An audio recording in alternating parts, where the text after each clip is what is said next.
যদি তারা কেউ নির্বাচনী ক্ষমতার মাধ্যমে ক্ষমতায় এসে না থাকে, তাহলে কি আপনি বলবেন যে গণতন্ত্র আসার আগে 300 বছর আগে সারা পৃথিবী অন্ধকারাচ্ছন্ন ছিল, এই সারা পৃথিবীতে কোনো ভালো শাসক ছিল না, সারা পৃথিবীর মানুষেরা সবাই নির্যাতন এবং জুলুম অত্যাচারের মধ্যে ছিল, সারা পৃথিবীর সকল মানুষ? এটা কি কোনো যুক্তিযুক্ত কথা? যদি এটা যুক্তিযুক্ত কথা না হয়, তাহলে অবশ্যই আমাদের কাছে অপশন আছে যে আমরা গণতন্ত্রের বাইরে অন্য কোনো অপশনের দিকে যাব। অবশ্যই আমাদের কাছে অপশন আছে যে আমরা খেলাফত শাসনের কথা বলতে পারি, এটা আমাদের রাইটস। গণতন্ত্র তোমরা নিয়ে এসেছিলা ইউরোপিয়ান অন্ধকারাচ্ছন্ন যুগের কারণে। আমরা তো তোমরা যখন অন্ধকারের মধ্যে ছিলা 500 খ্রিস্টাব্দ থেকে নিয়ে 1500 খ্রিস্টাব্দ পর্যন্ত, ওই সময় তো আমরা মুসলমানেরা অন্ধকারের মধ্যে ছিলাম না। সুতরাং গণতন্ত্র তোমাদের প্রয়োজন, আমাদের প্রয়োজন নয়। গণতন্ত্র তোমাদের দরকার, ডেমোক্রেসি তোমাদের দরকার, আমাদের প্রয়োজন নয়। ডেমোক্রেসি তোমাদের প্রয়োজন হওয়ার পরে তোমরা বাস্তবায়ন করেছো, এখনও ডেমোক্রেসি তোমাদের এক্সপেরিমেন্টাল যুগ পার করছে।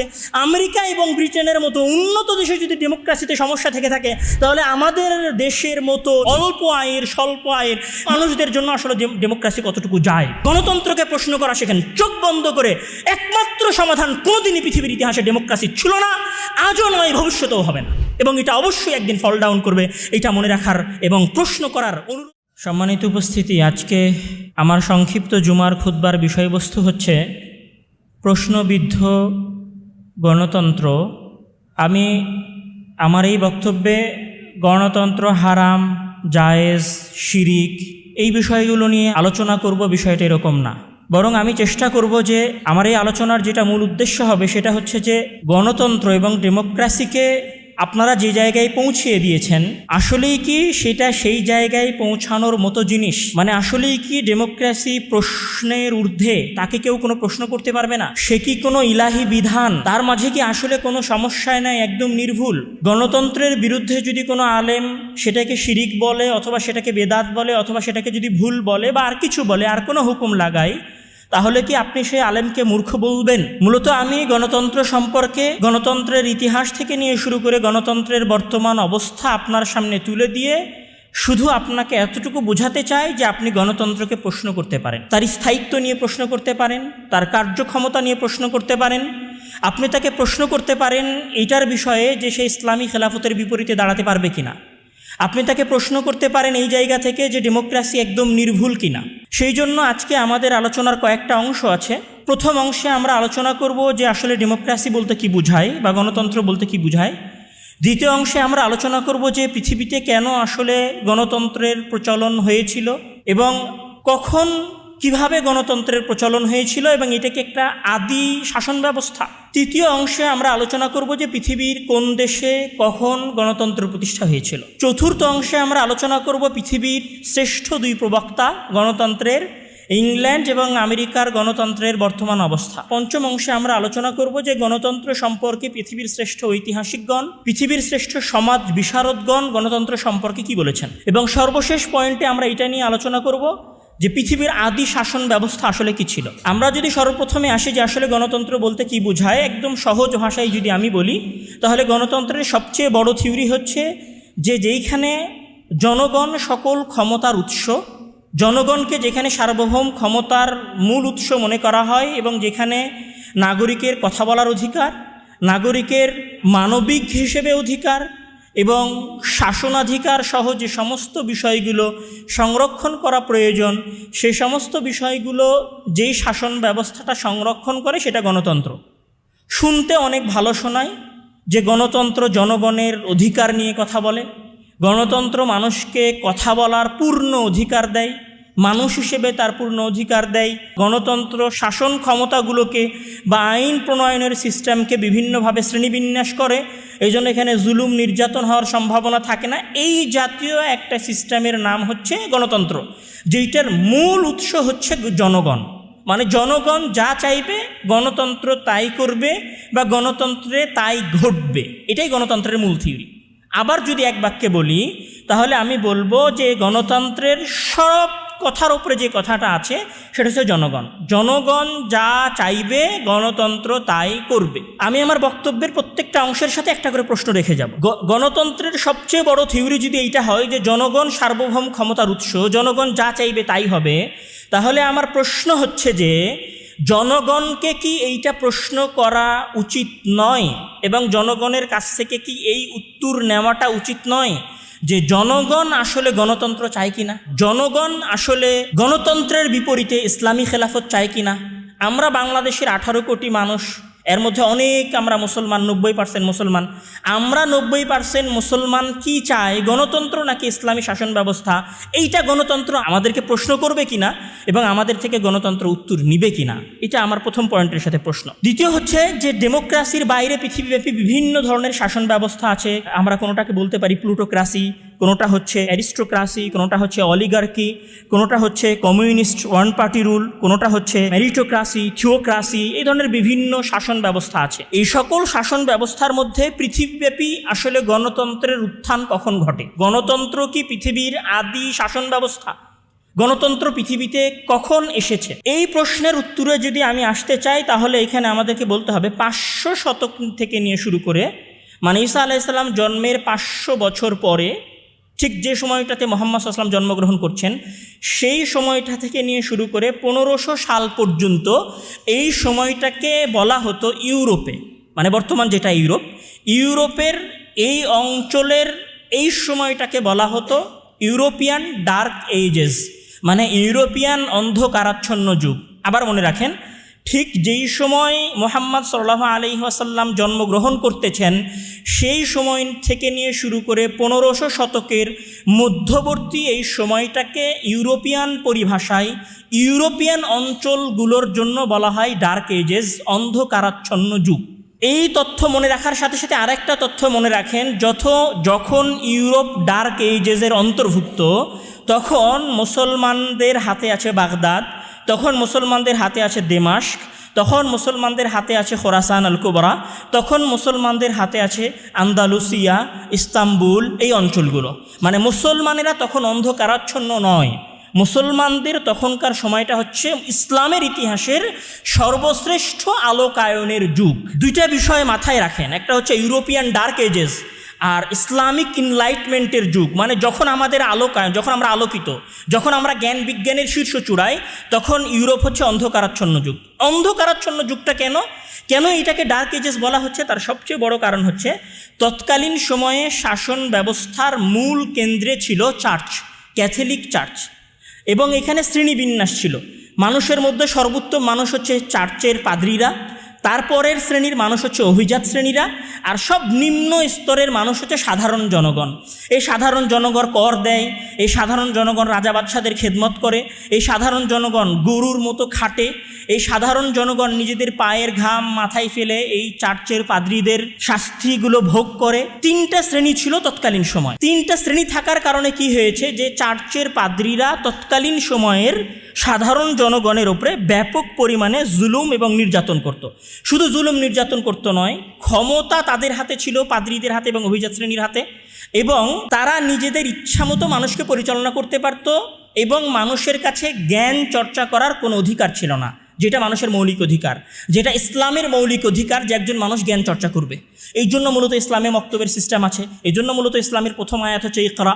তার বিপরীতে চার্চ সিস্টেমে তৎকালীন যুগে জ্ঞান কুক্ষিগত করা ছিল চার্চের কাছে। যেমন আমি যদি 2-1টা উদাহরণ দিই, যে সর্বপ্রথম 1600 শতকে গিয়ার্দানো ব্রুনো, উনি যখন বলেন যে পৃথিবী সূর্যের চারপাশে ঘোরে, তখন ওনাকে জীবন্ত পুড়িয়ে হত্যা করা হয়। গ্যালিলিও যখন বলেন যে ওনার dialogue concerning the two chief world সিস্টেমের মধ্যে যখন উনি বলেন পৃথিবী সহ বাকি সকল নক্ষত্র সূর্যকে কেন্দ্র করে ঘুরছে, তখন ওনাকে বন্দী করা হয়। কেন বন্দী করা হয়? কেননা ওনার এই কথাটা তৎকালীন যুগের বাইবেল এবং চার্চের পাদ্রীদের কথার বিরুদ্ধে ছিল, এবং ওই সময় একটা প্রচলন ছিল, তারা যে কোনো মানুষকে হেরেটিক ঘোষণা করে, ধর্মদ্রোহী ঘোষণা করে তাকে যে কোনো ধরনের শাস্তি দিতে পারত। এবং এখানে ইনকুইজিশন নামে চার্চের একটা শাসন ব্যবস্থা ছিল, যেই শাসন ব্যবস্থার মাধ্যমে তারা লক্ষাধিকেরও বেশি মানুষকে হত্যা করেছে। এবং 4th শতকে যখন হিব্রু ভাষা থেকে বাইবেলকে, মানে খ্রিস্টান ধর্মের মূল গ্রন্থ বাইবেলকে যখন ল্যাটিন ভাষায় অনুবাদ করা হয়, এবং ল্যাটিনের পরে যখন 1300 শতকের দিকে এসে এই বাইবেলটাকে ল্যাটিন ভাষা থেকে সাধারণ জনগণের ভাষায় অনুবাদ করার চেষ্টা করা হয়, জন উইক্লিফ যখন এইটাকে ল্যাটিন ভাষা থেকে ইংরেজিতে অনুবাদ করেন, তখন উনি মারা গেছিলেন, ওনার মারা যাওয়া কঙ্কালকে কবর থেকে তুলে আগুন দিয়ে জ্বালানো হয়। এরপর উইলিয়াম ট্রেন্ডেল যখন 1500 শতকের দিকে এসে বাইবেলের আবার ইংরেজি অনুবাদ করেন, তখন তাকে জীবন্ত পুড়িয়ে হত্যা করা হয়। এছাড়াও তৎকালীন যুগে জন হাস নামে একজন ব্যক্তি ছিলেন, উনি যখন এই দাবি উত্থাপন করেন যে বাইবেলকে জনগণের ভাষায় রূপান্তরিত করতে হবে, এটার অনুবাদ করতে হবে, তখন চার্চ তাকে জীবন্ত পুড়িয়ে হত্যা করে 1415 সালে। এছাড়াও চার্চের আরও একটা বিষয় ছিল, তাদের মাঝে একটা নিয়ম ছিল যেটাকে বলা হয় ইনডালজেন্স। যেটাকে বলে ইনডালজেন্স মানে যে কোনো পাপী ব্যক্তি টাকার মাধ্যমে নিষ্পাপ হওয়ার সার্টিফিকেট ক্রয় করতে পারত, যেটা অভিজাত শ্রেণীরা ক্রয় করত।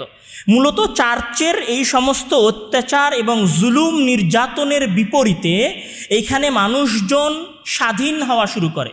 মানুষজন নিজেদের স্বাধীন হওয়ার আলাদা আলাদা থিওরি দেওয়া শুরু করে। যেমনভাবে মার্টিন লুথার 1517 সালে উনি 95 থিসিস নামে তৎকালীন চার্চের বিরুদ্ধে একটা বিশাল গবেষণা প্রবন্ধ প্রকাশ করেন। এরপরে 1600 শতকের দিকে এসে sir Isaac Newton Principia Mathematica, John Locke এসে কনসার্নিং হিউম্যান আন্ডারস্ট্যান্ডিং, জর্জ এক রুসো তার দ্য সোশ্যাল কন্ট্রাক্ট, এছাড়াও Montesquieu the spirit of the law, এই জাতীয় বই যখন মানুষের সামনে লেখে, মানুষকে এটা বোঝানো শুরু করে যে দেখো চার্চ এই অভিজাত শ্রেণী তোমাদের উপরে যে জুলুম করতেছে, যে এই অত্যাচার করতেছে, এই অত্যাচার থেকে মুক্তি পাওয়ার জন্য তোমাদেরকে এই চার্চের এই ধর্মীয় সিস্টেম থেকে বের হতে হবে এবং এইটার জন্য মনুষ্যপ্রণীত সম্পূর্ণ আলাদা একটা সিস্টেমের প্রয়োজন। মূলত তাদের এই কথাগুলো থেকেই গণতন্ত্রের উত্থান হয়েছিল। এখানে একটা জিনিস মনে রাখতে হবে যে চার্চের পাদ্রীদের অভিজাত শ্রেণীর নির্যাতনের বিপরীতে মানুষ ধর্মের বিকল্প শাসন ব্যবস্থা খুঁজতেছে, ধর্মের বিকল্প শাসন ব্যবস্থা। এই ঘটনা থেকে মূলত অনেকগুলো বিষয় এসেছে। এই ঘটনা থেকে এসেছে ডেমোক্রেসি, এই ঘটনা থেকে এসেছে নারীবাদী, এই ঘটনা থেকে এসেছে মানুষের মানবাধিকার নিয়ে কথা বলা, এই ঘটনাগুলো থেকে এসেছে যে রাষ্ট্র এবং ধর্ম দুটো একসাথে চলতে পারবে না, দুইটাকে আলাদা আলাদাভাবে চলতে হবে। এই সময়ের যেটা সবচেয়ে বড় জিনিস বা সবচেয়ে বড় যে বিপ্লবটা ঘটেছিল এই সময়ে, সেই বিপ্লবটা ঘটেছিল ফ্রান্সে। ফ্রান্সে সবচেয়ে বড় বিপ্লব ঘটেছিল চার্চের পাদ্রীদের বিরুদ্ধে, তৎকালীন যুগের অভিজাত শ্রেণীর নির্যাতনের বিরুদ্ধে। এবং এখান থেকেই মূলত গণতন্ত্রের মূল উৎপত্তি ঘটে, যেটা এরিক হবসম তার বই দ্য এজ অফ রেভলিউশনের মধ্যে বলেছেন, the ideas of the France revolution led the foundation for liberal democracies world wide. মানে ফ্রান্সের এই রেভলিউশন, যেটা ইউরোপিয়ান অন্ধকারাচ্ছন্ন যুগের কারণে তৈরি হয়েছিল, যে রেভলিউশন, যে বিপ্লব, এই বিপ্লবের সবচেয়ে বড় জায়গা ছিল ফ্রান্স। আর ফ্রান্সের এই ফরাসি বিপ্লবের পরে যে সারা পৃথিবীব্যাপী যে অভ্যুত্থান ঘটেছিল শাসন ব্যবস্থার, সেই শাসন ব্যবস্থার নাম ছিল ডেমোক্রেসি, গণতন্ত্র। অর্থাৎ এখানে কোনো চার্চ, কোনো অভিজাত শ্রেণী, কোনো পাদ্রী, কোনো ধনিক শ্রেণী মানুষকে শাসন করতে পারবে না, বরং জনগণই জনগণকে শাসন করবে। এই থিওরির উৎপত্তি ঘটে ফরাসি বিপ্লবের সময়। এবং এই ফরাসি বিপ্লবের পরে, ফরাসি বিপ্লবটা আমরা বলতে পারি যে ফরাসি বিপ্লব 1804 থেকে নিয়ে শুরু করে 1900 শতকের মধ্যবর্তী এই সময়টা হচ্ছে ফরাসি বিপ্লবের সময়। এই ফরাসি বিপ্লবের পরে যে সমস্ত দেশে গণতন্ত্র প্রতিষ্ঠা হয়, সবচেয়ে ভালো যে সমস্ত দেশে গণতন্ত্র আছে তার মধ্যে একটা হচ্ছে নরওয়ে। নরওয়েতে গণতন্ত্র প্রতিষ্ঠা হয় 1814 সালে, আইসল্যান্ডে গণতন্ত্র প্রতিষ্ঠা হয় 1944 সালে, সুইডেনে গণতন্ত্র প্রতিষ্ঠা হয় 1866 সালে, ফিনল্যান্ডে গণতন্ত্র প্রতিষ্ঠা হয় 1906 সালে। মানে আমরা বলতে পারি যে 1800 শতকের আগে পৃথিবীর সবচেয়ে ভালো ডেমোক্রেটিক অঞ্চলগুলোতে, পৃথিবীর সবচেয়ে ভালো গণতান্ত্রিক যে দেশগুলো আমরা বলছি, সেই দেশগুলোতে গণতন্ত্র ছিল না। মানে আপনি যদি বলেন যে বর্তমান পৃথিবীর সবচেয়ে ভালো গণতন্ত্র আছে কোথায়, EIU এর মতে সবচেয়ে ভালো গণতন্ত্র আছে পৃথিবীর 20টা দেশে। এর মধ্যে সুইডেন আছে, আইসল্যান্ড আছে, নিউজিল্যান্ড আছে, ডেনমার্ক আছে। তো এই দেশগুলোতে গণতন্ত্র এসেছে কখন? 1800 শতকের পরে। এইখান থেকে একটা প্রশ্ন বের হয়ে আসে যে 1800 শতকের পরে যদি এই দেশগুলোতে গণতন্ত্র আসে, তাহলে গণতন্ত্রের আগে এই দেশগুলোর লক্ষ হাজার বছরের ইতিহাসে কি এরা শুধু অন্ধকারের মধ্যেই ছিল? এদের কাছে কি কোনো আলোই ছিল না? এরা কি শুধু অমানুষই ছিল? এখানে কি অন্য কোনো সিস্টেম ছিল না? এই প্রশ্নের পরে আসি আমরা পরের পয়েন্টে, যে বর্তমান পৃথিবীর গণতন্ত্রের সবচেয়ে বড় দুই প্রবক্তা ইংল্যান্ড এবং আমেরিকা, গণতন্ত্র কখন শুরু হয়েছিল এবং গণতন্ত্রের বর্তমান অবস্থা কী? আমরা যদি বলি যে ব্রিটেনে, যেটা গ্রেট ব্রিটেন আমরা বলি, উপনিবেশবাদ যেটাকে আমরা বলি, এই উপনিবেশবাদের ইতিহাস হচ্ছে 1500 বছরের রাজতন্ত্রের ইতিহাস, মানে যেটা মানুষ সংরক্ষণ করেছে। 1500 বছর এখানে রাজতন্ত্র ছিল। মনে করা হয় সর্বপ্রথম 500 খ্রিস্টাব্দের দিকে একটা জার্মান গোষ্ঠী, যাদেরকে বলা হয় অ্যাঙ্গালো স্যাকশন, তারা সর্বপ্রথম ব্রিটেনে আসে এবং এইখানে ব্রিটেনের বিভিন্ন অঞ্চলে রাজতন্ত্রের প্রচলন ঘটায় বা গোষ্ঠীভিত্তিক শাসন ক্ষমতার প্রচলন ঘটায়। এরপরে এখানে ধীরে ধীরে রাজতন্ত্র প্রতিষ্ঠা হয়, যেটাকে আমরা বলি ব্রিটিশ রাজবংশ। তো ব্রিটিশ রাজবংশের বিরুদ্ধে গণতন্ত্রের সর্বপ্রথম আন্দোলন কখন শুরু হয়?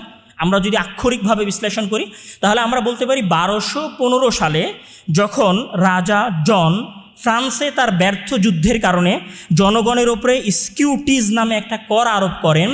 তখন এই করের বিরুদ্ধে সাধারণ জনগণ আন্দোলন করে এবং রাজাকে একটা চুক্তিপত্রে স্বাক্ষর করতে বাধ্য করে, যেই চুক্তিপত্রের নাম ছিল ম্যাগনা কার্টার।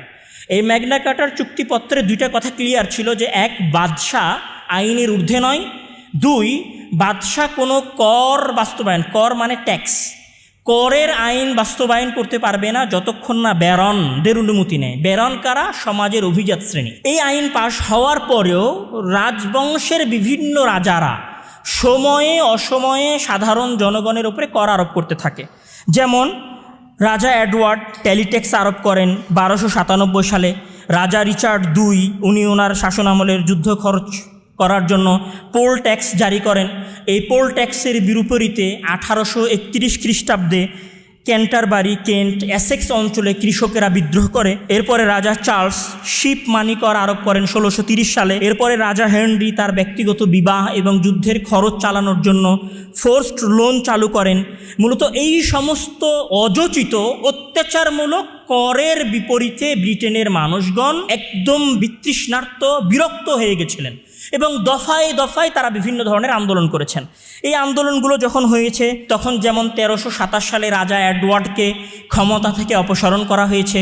রাজা চার্লস এককে শাসন ক্ষমতার মাধ্যমে, বিচারিক আইনের মাধ্যমে তাকে শাসন ক্ষমতা থেকে পদচ্যুত করা হয়েছে এবং তার শিরচ্ছেদ করা হয়েছে।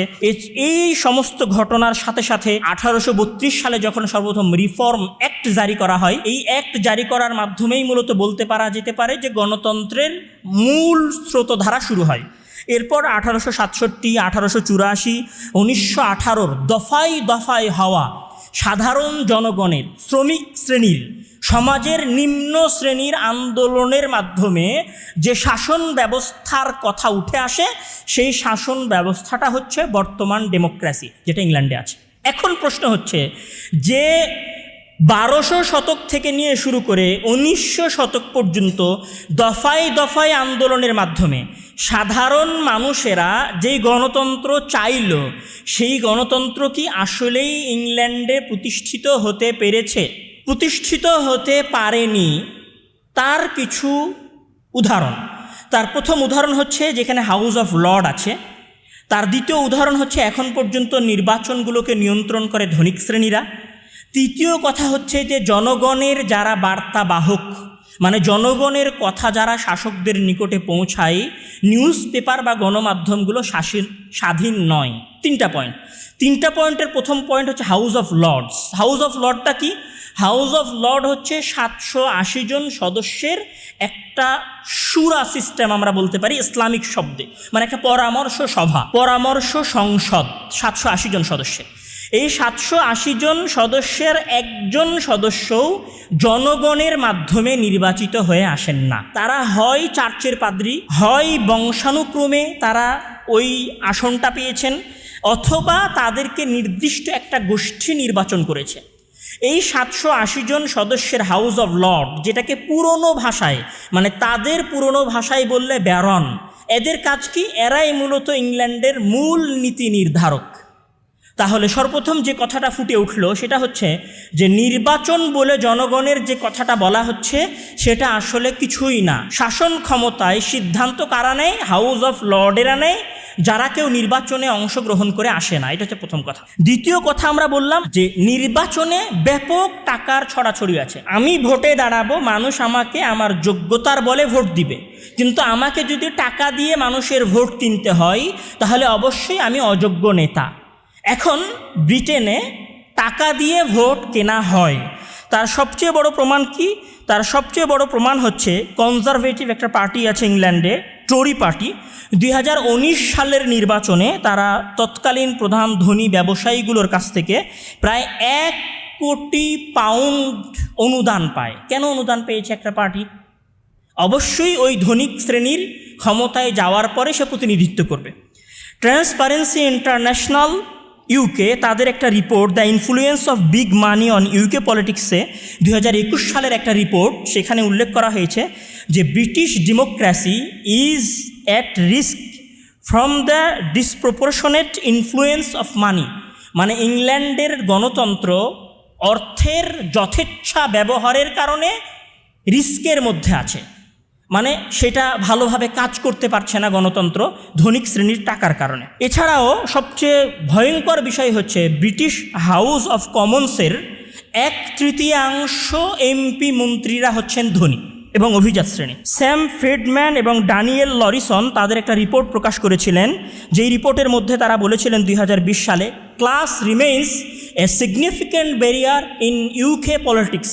মানে এখন পর্যন্ত ইউকের রাজনীতিতে গণতন্ত্রে শ্রেণীবিন্যাস, মানে মানুষের উচ্চ শ্রেণী এবং নিম্ন শ্রেণীটা একটা বিশাল বাধা হয়ে দাঁড়িয়ে আছে ডেমোক্রেসির মাঝখানে। 2015 সালে দ্য গার্ডিয়ানের একটা রিপোর্টে বলা হয়, ক্যাশ অফ অ্যাক্সেস স্ক্যান্ডাল নামে একটা রিপোর্ট প্রকাশ পায়। সেই রিপোর্টে বলা হয়েছে যে প্রধানমন্ত্রীর সাক্ষাৎ পাওয়া যায় 2,50,000 পাউন্ড যদি কেউ খরচ করে তাহলে প্রধানমন্ত্রীর সাক্ষাৎ পেতে পারে। এবং ইউরোপিয়ান ইউনিয়ন থেকে বের হয়ে যাওয়ার যে আন্দোলন হয়েছিল, ব্রেক্সিট আন্দোলন, সেই আন্দোলনটা কারা ঘটিয়েছিল? অভিজাত শ্রেণী ঘটিয়েছিল, জাস্ট নিজেদের ফায়দার জন্য। এইটার বিষয়ে পিটার গেইগান, উনি ওনার democracy for sale, dark money and dirty politics 2020 সালে উনি বলেছেন, dark money influence Brexit more than we admitted. মানে আমরা যা জানি তার চাইতেও বেশি ব্রেক্সিট এই আন্দোলনটাকে অভিজাত শ্রেণী ঘটিয়েছিল, জাস্ট শুধুমাত্র নিজেদের ফায়দার জন্য। এটা গেল এই অংশগুলোর, এই রেফারেন্সগুলোর মাধ্যমে যে সারমর্মটা বেরিয়ে আসে সেটা হচ্ছে যে ইংল্যান্ডের পলিটিক্স বা ইংল্যান্ডের গণতন্ত্র সাধারণ মানুষের সাথে কানেক্টেড নয়, বরং এটা কানেক্টেড হচ্ছে ধনিক শ্রেণীর সাথে, যেটা তাদের বিভিন্ন সংস্থার রিপোর্ট প্রকাশ করতেছে। এরপরে আসেন তৃতীয় পয়েন্ট, যে আমি একজন সাধারণ মানুষ, আমি আব্দুর রহমান, আমি যে আমার নিজের কথা বলবো, আমি যে আমচত্বরে দাঁড়িয়ে বিদ্রোহ করব, সমাবেশ করব, বিক্ষোভ মিছিল করব, যেটা ডেমোক্রেসিতে জায়েজ বা বৈধ, আমার এই বিক্ষোভ মিছিল, আমার এই আন্দোলনটাকে সরকার পর্যন্ত পৌঁছাবে কে? অবশ্যই বাংলাদেশের নিউজ পেপারগুলো। এখন ইংল্যান্ডের এই জনগণের বার্তাবাহক নিউজ পেপারগুলো যদি পলিটিশিয়ানদের হয়, যদি ধনিক শ্রেণীর হয়, তাহলে মানুষের বিদ্রোহ যদি ধনিক শ্রেণীর বিরুদ্ধে যায়, তাহলে এই নিউজ পেপারগুলো কি মানুষের সংবাদ সরকার পর্যন্ত পৌঁছাবে না। এটাকে ভিন্নভাবে ম্যানিপুলেট করবে। তার সবচেয়ে বড় প্রমাণ হচ্ছে ইউকের বহু দৈনিক পত্রিকা, যেমন the sun, the daily mail, Telegraph, এগুলো সব বিভিন্ন ধনী কর্পোরেট বিজনেসম্যানদের। মিডিয়া রিফর্ম কোয়ালিশনের মতে উনি বলেছেন যে just three companies control 90% the national news paper of UK. মানে ইউকের মাত্র 3টা কোম্পানি 90% গণতন্ত্রকে নিয়ন্ত্রণ করে। গণমাধ্যম, নিউজ পেপার, মিডিয়াগুলোও যদি ধনিক শ্রেণীর হাতে থাকে, তাহলে এখানে তো সাধারণ জনগণের কথা বলারও অপশন থাকলো না। মানে সাধারণ জনগণ গণতন্ত্র প্রতিষ্ঠা করেছিল নিজেদের অধিকার আদায়ের জন্য, কিন্তু দেখা গেছে যে সাধারণ জনগণ ঘুরে ফিরে অভিজাত শ্রেণীর টাকার বেড়াজালের মধ্যে, টাকার জিঞ্জিরের মধ্যে আবদ্ধ হয়ে গেছেন। এছাড়াও ইংল্যান্ডের কিছু শ্রেষ্ঠ দার্শনিক এবং গবেষক, যেমন ক্যামব্রিজ ইউনিভার্সিটির পলিটিক্যাল ডিপার্টমেন্টের একজন অধ্যাপক ডেভিড রুনসিম্যান, উনি ওনার বই হাউ ডেমোক্রেসি ইন্ড, এই বইয়ের মধ্যে উনি বলেছেন যে একদিনে একবারে হুট করেই গণতন্ত্র ইংল্যান্ডে শেষ হয়ে যাবে, তার অযোগ্যতার কারণে বিষয়টা এরকম না, বরং গণতন্ত্র শেষ হয়ে যাবে নিষ্ক্রিয়তার মাধ্যমে। মানে গণতন্ত্র ফাংশন করবে না, যেমনটা এখন ঠিক মতো করতেছে না। গণতন্ত্র ফাংশন না করার কারণে গণতন্ত্র ধ্বংস হয়ে যাবে। মার্টিন উলফ, যিনি ফাইন্যান্সিয়াল টাইমসের একজন গবেষক, উনি ওনার গবেষণার মধ্যে বলেছেন যে ইউকের ডেমোক্রেসিতে, ইউকের গণতন্ত্রে এখন 2টা জিনিস সবচেয়ে বেশি পরিলক্ষিত হচ্ছে। 1, টাকার প্রভাব, আর 2, কূটকৌশল, মানে চালবাজি। 2টা জিনিস ইংল্যান্ডের ডেমোক্রেসিতে সবচেয়ে বেশি দেখা যাচ্ছে, টাকার প্রভাব এবং কূটকৌশল। পিটার বন ওনার বই দ্য অ্যাসল্ট অন ট্রুথের মধ্যে বলেছেন, British democracy has been captured by oligarchy of donors, lobbyists and media tycoons. মানে ইংল্যান্ডের ডেমোক্রেসি, ইংল্যান্ডের গণতন্ত্র সীমাবদ্ধ হয়ে গেছে, বন্দী হয়ে গেছে ধনিক শ্রেণীর হাতে, বিজনেস টাইকুনস যারা, বড় বড় ব্যবসায়ী যারা, তাদের হাতে ইংল্যান্ডের ডেমোক্রেসি কারাবদ্ধ হয়ে গেছে। এইটা হচ্ছে পৃথিবীর সর্বশ্রেষ্ঠ গণতন্ত্রের প্রবক্তা, যারা আমাদেরকে গণতন্ত্র শিক্ষা দেয়, যারা আমাদের উপরে সন্ত্রাস বিরোধী তকমা দেয় গণতন্ত্রের বিরুদ্ধে কথা বলার কারণে, যারা আমাদেরকে জঙ্গি বানায় খেলাফত শাসন কায়েম করতে চাওয়ার কারণে, তাদের দেশেও গণতন্ত্র ঠিকমতো ফাংশন করে না। তৃতীয় কথায় আসি, আমেরিকার গণতন্ত্রের কি অবস্থা এবং কত সালে আমেরিকায় গণতন্ত্র প্রতিষ্ঠা হয়েছিল। 1776 সালে আমেরিকা গ্রেট ব্রিটেন থেকে স্বাধীনতা লাভ করে। 1787 সালে আমেরিকার সর্বপ্রথম সংবিধান লেখা হয় এবং 1789 সালে সর্বপ্রথম ইলেকট্রাল কলেজের ভোটে, মানে নির্দিষ্ট কিছু ব্যক্তির ভোটে, মানে শুরা সদস্যদের ভোটের মাধ্যমে একজন ব্যক্তি আমেরিকার ইতিহাসের প্রথম প্রেসিডেন্ট হয়ে আসেন, যাকে আমেরিকার জাতির ফাদার, যেমন আমাদের দেশেও জাতির পিতা বলা হয়, সেরকম আমেরিকান জাতির পিতা হচ্ছেন জর্জ ওয়াশিংটন। জর্জ ওয়াশিংটনের দুইটা কথা আমি বলি। জর্জ ওয়াশিংটন উনি কোনো দলের নেতা ছিলেন না, সাধারণ মানুষ ছিলেন, উনি কোনো দল থেকে আসেন নাই। দ্বিতীয় কথা হচ্ছে যে উনি নির্বাচনের মাধ্যমে নেতা নির্বাচিত হন নাই। ওনাকে কারা নেতা বানিয়েছে?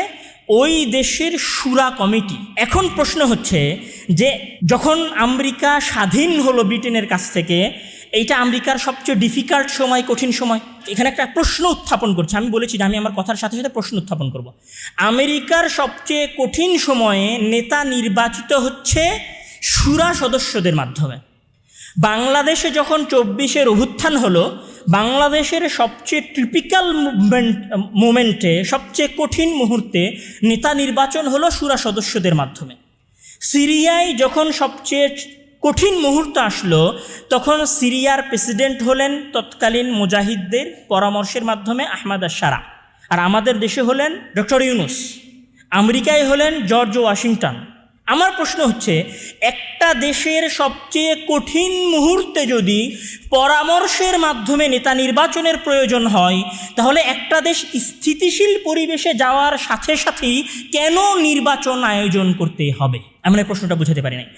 আমাকে সবচেয়ে কঠিন মুহূর্তে, আমার দেশের সবচেয়ে কঠিন মুহূর্ত যদি শুরা সদস্যরা ব্যাকআপ দিতে পারে, তাহলে কেন পরিবেশ স্বাভাবিক হওয়ার পরে আমাকে ডেমোক্রেসির নির্বাচন সিস্টেমে যেতে হবে? আমি যদি কঠিন সময় পরামর্শ সিস্টেমের মাধ্যমে পার করতে পারি, ইলেকট্রাল কলেজের মাধ্যমে পার করতে পারি, তাহলে আমি পরে কেন টাকা খরচ করে, কোটি কোটি ডলার খরচ করে নির্বাচন করব?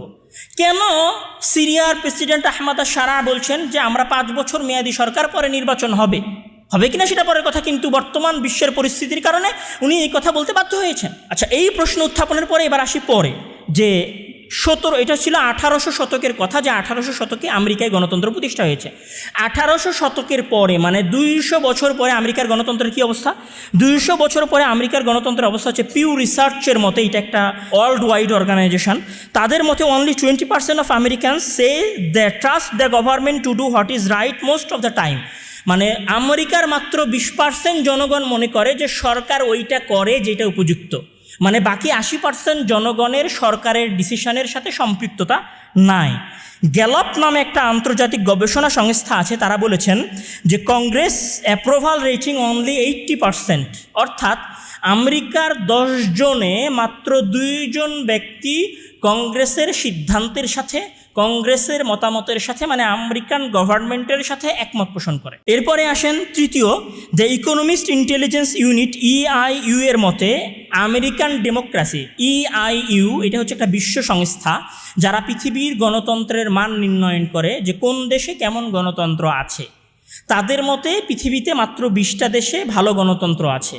তাহলে 193টা দেশের মধ্যে যদি 20টা দেশে ভালো গণতন্ত্র থাকে, বাকি 170টা দেশে গণতন্ত্র নাই, তো বাকি 170টা দেশের মানুষ কি অত্যাচারিত, নির্যাতিত, জুলুমের শিকার, একদম অনাহারে অর্ধাহারে ধ্বংস হয়ে যাচ্ছে? বিষয়টা কি আসলে এরকম?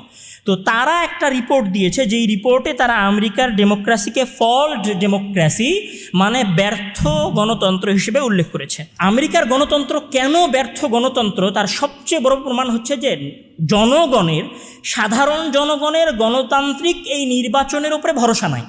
তার সবচেয়ে বড় প্রমাণ কি, 2020 সালে যখন জো বাইডেন নির্বাচিত হয়ে আসলেন, তখন 2021 সালের 6 জানুয়ারি ওনার যে উদ্বোধনী অধিবেশন হয়েছিল, সেই উদ্বোধনী অধিবেশনে ডোনাল্ড ট্রাম্পের পার্টির জনগণেরা হামলা চালিয়েছিল এবং ওই হামলায় 7 জন আমেরিকান মারা যায়, শত শত মানুষ আহত হয়।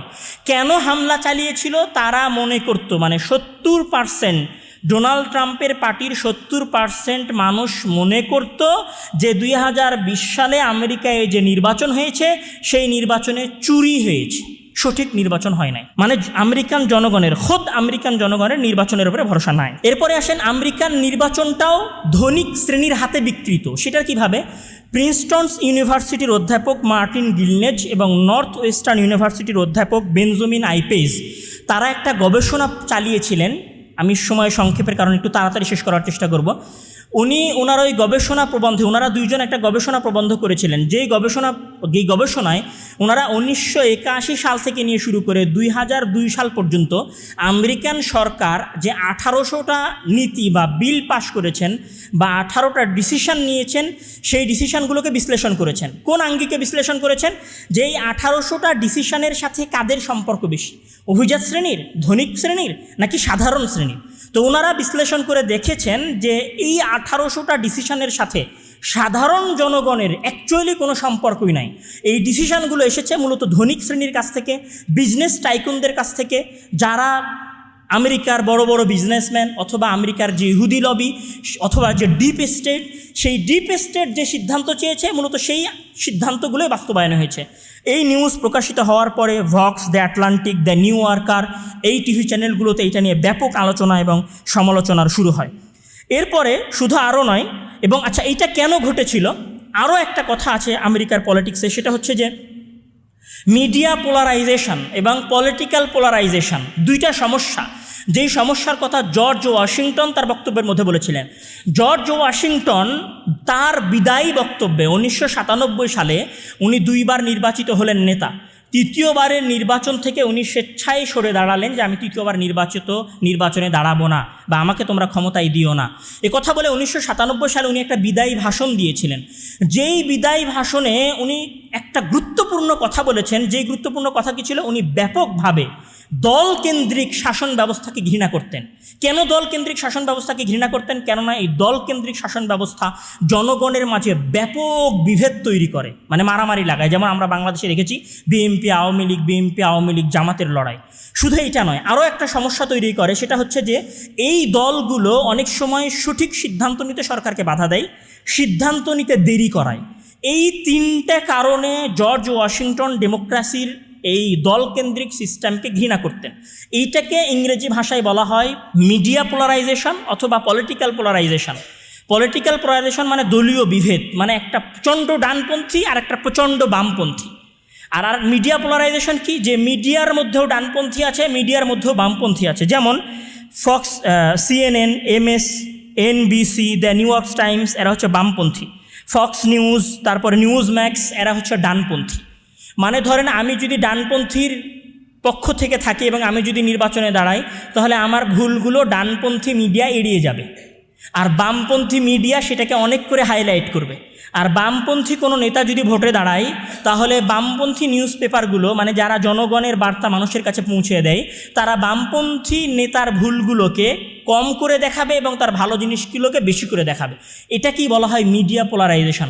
তো ডেমোক্রেসির কারণে আমেরিকান সমাজ 2টা সমস্যা হয়েছে, বা বলতে পারি 3টে সমস্যা হয়েছে। 1, পলিটিক্যাল পোলারাইজেশন, ব্যাপক বিভেদ তৈরি হয়েছে সমাজে। 2, মিডিয়া পোলারাইজেশন, মিডিয়া 2 ভাগে ভাগ হয়ে গেছে। 3, যে পুরো নির্বাচনী সিস্টেমটা অর্থের ওপর নির্ভরশীল হয়ে গেছে এবং মনে করা হয় যে আমেরিকার নির্বাচনে সেই জেতে যে সবচেয়ে বেশি অর্থ খরচ করতে পারে। তার প্রমাণ কি? তার প্রমাণ হচ্ছে সেন্টার অফ রিপ্রেজেন্টেটিভ পলিটিক্স 2020 সালে তারা একটা রিপোর্ট প্রকাশ করে। যেই রিপোর্টে তারা বলে যে 2020 সালে আমেরিকার নির্বাচনে $14 বিলিয়ন খরচ করা হয়েছিল। অর্থাৎ বাংলাদেশের রিজার্ভের অর্ধেকেরও বেশি খরচ করা হয়েছিল শুধুমাত্র নির্বাচনে। এবং আমেরিকার বড় বড় যে সমস্ত ইন্ডাস্ট্রিয়াল কোম্পানিগুলো আছে তারা তাদের পিএসি অর্থাৎ পলিটিক্যাল অ্যাকশন কমিটিজ এবং লবিস্টদের মাধ্যমে, মানে বড় বড় কোম্পানিগুলোর দুইটা সংস্থা থাকে, আমি সহজ করার জন্য বলতে চাই, একটা হচ্ছে পিএসি পলিটিক্যাল অ্যাকশন কমিটি, আর আরেকটা হচ্ছে লবিস্ট যা লবিং করে নেতাদের সাথে। এরা ব্যাপক পরিমাণ অর্থ কংগ্রেসের নেতাদেরকে ডোনেট করে যেন কংগ্রেস অর্থাৎ নির্বাচিত সরকার এই ধনী ব্যক্তিদের পক্ষে ডিসিশন দেয়।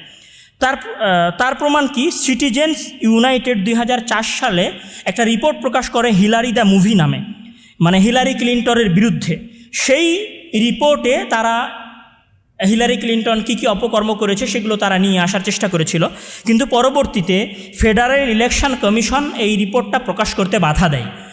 তার বিপরীতে সিটিজেন্স ইউনাইটেড আমেরিকান যেটা বলা হয় বিচার বিভাগ, সেখানে তারা কেস দায়ের করে, কিন্তু সেই কেস দায়ের করার পরেও আমেরিকান সুপ্রিম কোর্টের রিপোর্টও তাদের পক্ষে আসে নাই, বরং আমেরিকান সুপ্রিম কোর্ট 2010 সালে একটা সিদ্ধান্ত জানায় যে কোনো পিএসি অর্থাৎ যে কোনো ধনিক শ্রেণী নেতাদেরকে নিজেদের পক্ষে টানার জন্য অর্থ খরচ করতে পারবে। এই জন্য দেখা গেছে যে 2012 সালের প্রেসিডেন্ট নির্বাচনে মিট রমনি নামে একজন প্রেসিডেন্ট প্রার্থী ছিলেন, যার জন্য রিস্টোর আওয়ার ফিউচার নামে একটা পিএসি সংস্থা প্রায় $142 মিলিয়ন খরচ করেছিল।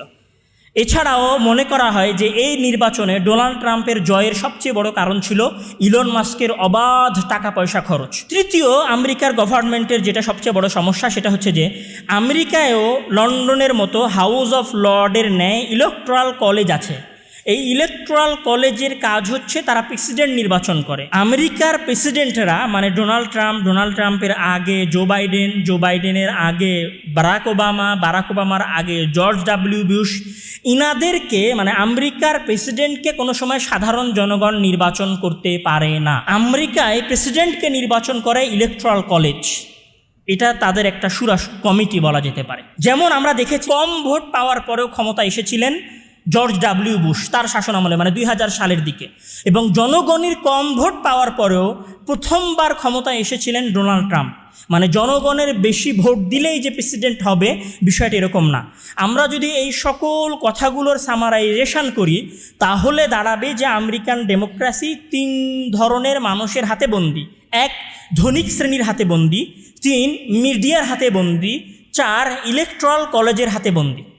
অর্থাৎ 200 বছর ধরে যেই দেশটা গণতন্ত্রকে ফাংশন করার, গণতন্ত্রকে কার্যক্ষম করার চেষ্টা করতেছে, সেই দেশটাতে 200 বছর পরে এসেও, মানে 1800 শতক ধরলে বর্তমান 2020 সাল, মানে 220 বছর পরেও গণতন্ত্র ভালোভাবে ফাংশন করতেছে না। এখন পর্যন্ত গণতন্ত্র তাদের দেশে এক্সপেরিমেন্টাল যুগ, মানে পরীক্ষামূলক যুগ পার করতেছে। তাহলে আমরা বাংলাদেশ 50 বছরের একটা দেশ কিভাবে গণতন্ত্রকেই নিজেদের সকল সমস্যার একমাত্র সমাধান মনে করতে পারি? এরপরে আসেন, আমরা এখন দেখব যে পৃথিবীর শ্রেষ্ঠ ঐতিহাসিক বা শ্রেষ্ঠ সমাজ বিশারদগণ গণতন্ত্র সম্পর্কে কি বলেছেন। পৃথিবীর ইতিহাসের সর্বশ্রেষ্ঠ দার্শনিকদের একজন হচ্ছেন প্লেটো, যাকে আমরা না মানলেও সারা পৃথিবী মানে। প্লেটো তার বিখ্যাত গ্রন্থ দ্য রিপাবলিক এই বইয়ের মধ্যে গণতন্ত্রের 5 থেকে 7টা সমস্যার কথা বলেছেন ওনার বইয়ের 6ষ্ঠ অধ্যায়, যেখানে উনি বলেছেন যে গণতন্ত্রে, আমি ওনার মূল বাক্যগুলো পড়তে পারছি না সময় স্বল্পতায়, যেখানে উনি বলেছেন যে গণতন্ত্র হচ্ছে একটা বিশৃঙ্খল সিস্টেমের জন্ম দেয়। গণতন্ত্র জনগণের সাথে বেশি রিলেটেড হওয়ার কারণে এখানে অযোগ্য শ্রেণী চলে আসে। এবং ওনার যে ওস্তাদ, যার কাছ থেকে উনি এই দার্সগুলো নিয়েছেন, তার কথা যদি আমরা বলি, যার কথা উনি ওনার বই অ্যাপোলজির মধ্যে নিয়ে এসেছেন, সেটা হচ্ছে ওনার ওস্তাদ সক্রেটিসের কথা উনি নিয়ে এসেছেন। সক্রেটিসকে ফাঁসিতে ঝুলানো হয়েছিল গ্রিকের অ্যাথেন্সে। সাধারণ জনগণ, মানে অধিকাংশ জনগণ ভোট দিয়েছিল, তাই সক্রেটিসের ফাঁসি হয়েছিল। সক্রেটিস নিজে গণতান্ত্রিক এই সিস্টেমটাকে, মানে জনগণের ভোটে নির্বাচিত সরকারের এই সিস্টেমটাকে ঘৃণা করতেন, যে কথা অ্যাপোলজি গ্রন্থের মধ্যে প্লেটো এবং সক্রেটিসের কথোপকথনের মধ্যে ফুটে উঠেছে। এছাড়াও সক্রেটিসের ছাত্র হচ্ছে প্লেটোর ছাত্র হচ্ছে অ্যারিস্টোটল, আর অ্যারিস্টোটলের ছাত্র হচ্ছে পৃথিবীর ইতিহাসের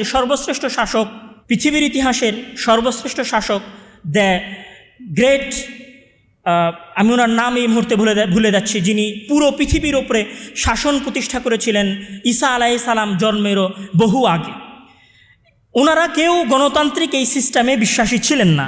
এরপরে যদি আমরা আরও কিছু বিখ্যাত ব্যক্তিদের উক্তি নিয়ে আসি, যেমন নম চমস্কি ওনার বই রিকুয়েম ফর দ্য আমেরিকান ড্রিমের মধ্যে বলেছেন যে modern democracies are often captured by powerful corporate interest who manipulate policies to serve their own agenda. মানে অধিকাংশ সময় গণতন্ত্র ক্যাপচার্ড হয়ে যায় ধনিক শ্রেণীর হাতে এবং ধনিক শ্রেণী তাদের এজেন্ডা বাস্তবায়ন করার চেষ্টা করে। উইনস্টন চার্চিল 1947 সালের 11ই নভেম্বর হাউস অফ কমন্সে দেওয়া একটা বক্তব্যে বলেছিলেন পৃথিবীর সবচেয়ে ওস্ট শাসন ব্যবস্থা হচ্ছে গণতন্ত্র, অর্থাৎ পৃথিবীর সবচেয়ে বেকার শাসন ব্যবস্থা হচ্ছে গণতন্ত্র, যদি না সেটাকে অন্য কোনো শাসন ব্যবস্থার সাথে তুলনা করা হয়। Samuel P Huntington political order in changing সোসাইটির মধ্যে বলেছিলেন যেই দেশগুলোতে শক্তিশালী প্রতিষ্ঠান নাই, অর্থাৎ শক্তিশালী আইন ব্যবস্থা নাই, শক্তিশালী শাসন ব্যবস্থা নাই, সেই দেশগুলোতে ডেমোক্রেসি সমস্যা তৈরি করতে পারে, পলিটিক্যাল ইনস্টেবিলিটি নিয়ে আসতে পারে, যেমন আমাদের বাংলাদেশ। অর্থাৎ সকল দেশের জন্য গণতন্ত্র নয়। থমাস হবস উনি একজন বিখ্যাত ইংরেজ দার্শনিক। উনি ওনার বই লেভিথিয়ানের মধ্যে গণতন্ত্রের কয়েকটা সমস্যার কথা উল্লেখ করেছিলেন। 3টা মৌলিক সমস্যার কথা উনি উল্লেখ করেছেন গণতন্ত্রের। তার মধ্যে সবচেয়ে বড় গণতন্ত্রের সমস্যা হচ্ছে যে গণতন্ত্র এমন বিভেদ সৃষ্টি করে জনগণের মধ্যে যে জনগণ একটা পার্টি আর একটা পার্টির বিরুদ্ধে যুদ্ধ ঘোষণা করে, যেমনটা আমরা 17 বছর বা আমাদের বাংলাদেশের বিগত 50 বছরের ইতিহাসে দেখেছি যে লগি বৈঠারা ধানের শীষকে মারে, আর ধানের শীষ ক্ষমতায় আসলে লগি বৈঠাকে মারে। উনি যে দ্বিতীয় সমস্যার কথা উল্লেখ করেছেন থমাস হবস ওনার বইয়ের মধ্যে, সেটা হচ্ছে যে জাস্ট পলিটিক্যাল বিরোধিতা করার কারণে অনেক সময় সুন্দর ডিসিশনগুলো নেওয়াও সম্ভব হয় না। মানে ধরেন আমি বিএনপি একটা ভালো ডিসিশন নিতে চাচ্ছি, আওয়ামী লীগ ভেটো দিয়ে আমার ভালো ডিসিশনটাও নিতে দিচ্ছে না, এটা হচ্ছে ডেমোক্রেসির প্রবলেম। এটা থমাস হবস বলেছেন। থমাস কার্লাইল উনি স্কটিশ দার্শনিক, উনি ওনার বই লেটার ডে প্যামফ্লেটসের মধ্যে উনি গণতন্ত্রের সমালোচনা করেছেন, যেখানে উনি পার্লামেন্টকে টক শপ মানে জাস্ট মানুষের কথা বলার জায়গা হিসেবে উল্লেখ করেছেন। উনি কেন কথা বলার জায়গা হিসেবে উল্লেখ করেছেন তার উনি ব্যাখ্যা করেছেন ওনার বইয়ের মধ্যে। ওনার আরেকটা বই আছে পাস্ট অ্যান্ড প্রেজেন্ট, যেই বইয়ের মধ্যে উনি অতীত ইংল্যান্ড এবং আধুনিক ইংল্যান্ডের তুলনা করে অতীত ইংল্যান্ড মানে রাজতন্ত্রের ইংল্যান্ড বেশি ভালো ছিল এটা প্রমাণ করার চেষ্টা করেছেন। এছাড়াও ওনার 6টা বক্তব্য আছে on hero warship and the heroic in history. এই ওনার 6টা বক্তব্যকে কেন্দ্র করে একটা বই উনি পরবর্তীতে সংকলন করা হয়েছিল। সেই বইয়ের মধ্যে উনি একনায়কতন্ত্রের ভালো গুণগুলো উল্লেখ করেছেন, যেখানে উনি মোহাম্মদ সাল্লাল্লাহু আলাইহি ওয়াসাল্লামের নামও নিয়ে এসেছেন এবং উনি ওখানে প্রমাণ করিয়েছেন যে ডেমোক্রেসির চাইতে একনায়ক সিস্টেমটা বেশি ভালো। এছাড়াও জন রস্কিন তার বই আনটু দিস লিস্ট, তারপরে the ethics of the dust, the crown of wild ওয়ালাইফের মধ্যে উনি বলেছেন যে বর্তমান গণতান্ত্রিক সিস্টেমটা হচ্ছে পুঁজিবাদী অর্থনীতির মূল ভিত্তি, আর উনি পুঁজিবাদী অর্থনীতিকে ব্যাপক লেভেলের ঘৃণা করতেন, কেননা পুঁজিবাদী অর্থনীতি সমাজের মানুষের মাঝে অর্থনৈতিক বিভেদ সৃষ্টি করে, এজন্য উনি গণতন্ত্রের বিরোধী ছিলেন।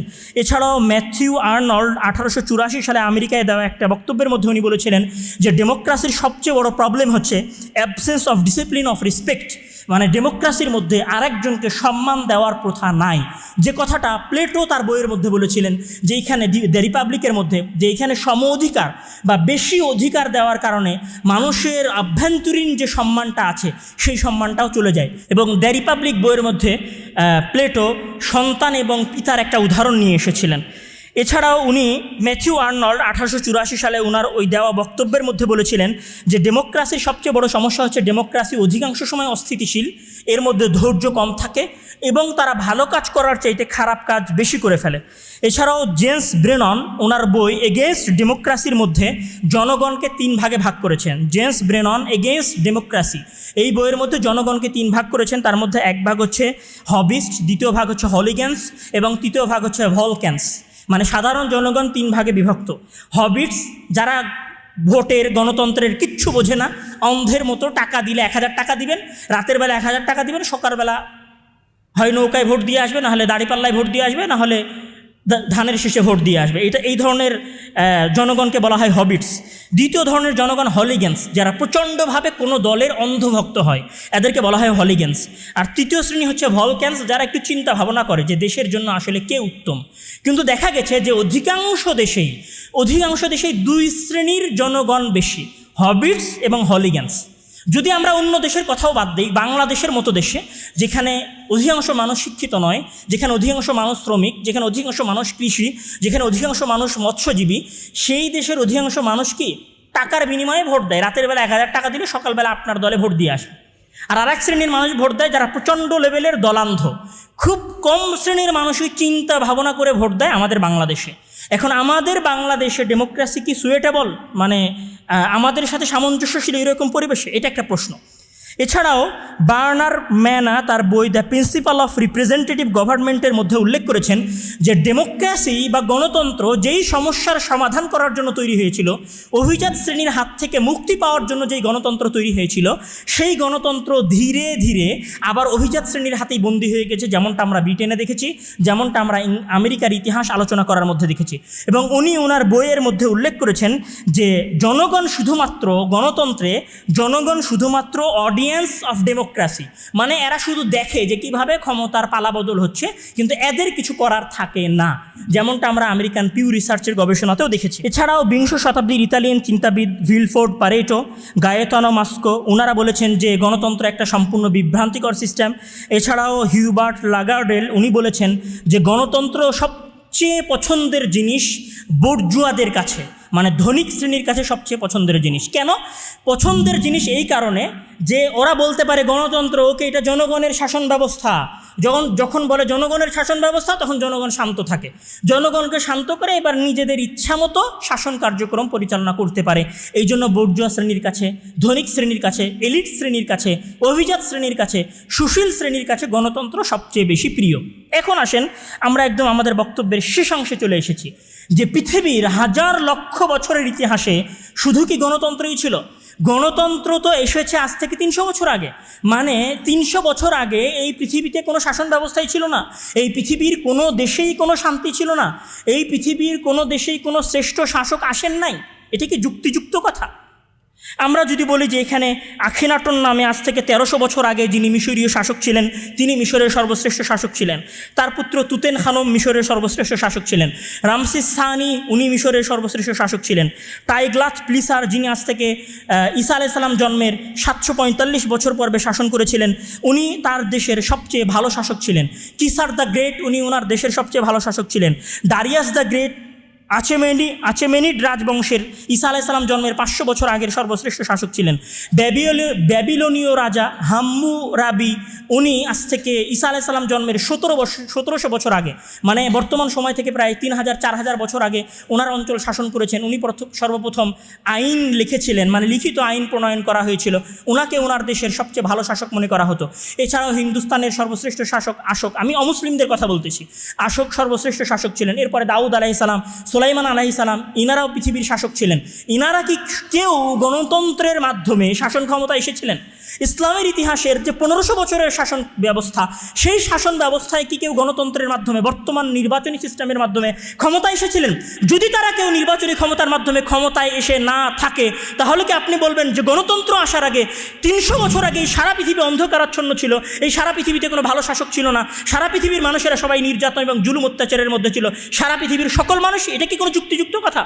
যদি এটা যুক্তিযুক্ত কথা না হয়, তাহলে অবশ্যই আমাদের কাছে অপশন আছে যে আমরা গণতন্ত্রের বাইরে অন্য কোনো অপশনের দিকে যাব। অবশ্যই আমাদের কাছে অপশন আছে যে আমরা খেলাফত শাসনের কথা বলতে পারি, এটা আমাদের রাইটস। গণতন্ত্র তোমরা নিয়ে এসেছিলা ইউরোপিয়ান অন্ধকারাচ্ছন্ন যুগের কারণে। আমরা তো তোমরা যখন অন্ধকারের মধ্যে ছিলা 500 খ্রিস্টাব্দ থেকে নিয়ে 1500 খ্রিস্টাব্দ পর্যন্ত, ওই সময় তো আমরা মুসলমানেরা অন্ধকারের মধ্যে ছিলাম না। সুতরাং গণতন্ত্র তোমাদের প্রয়োজন, আমাদের প্রয়োজন নয়।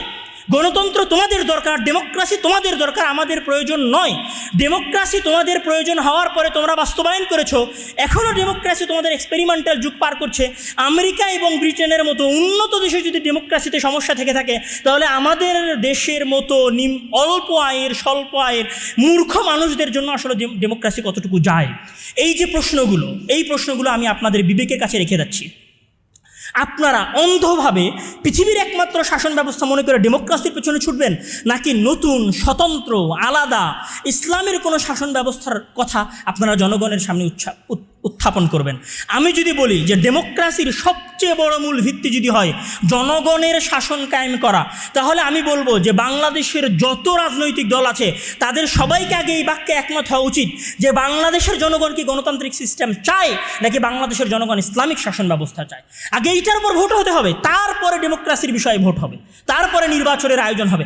আপনি লক্ষ কোটি জনগণের মনের বাসনা কামনার কথা শুনলেন না, আর বলছেন যে ওকে বাংলাদেশে ডেমোক্রেসি কায়েম হচ্ছে, মানে জনগণের শাসন কায়েম হচ্ছে। এটা একটা ভুয়া কথা, যেই ভুয়া কথার মাধ্যমে সাধারণ জনগণকে শাসন করা যায়, শাসন করা হচ্ছে।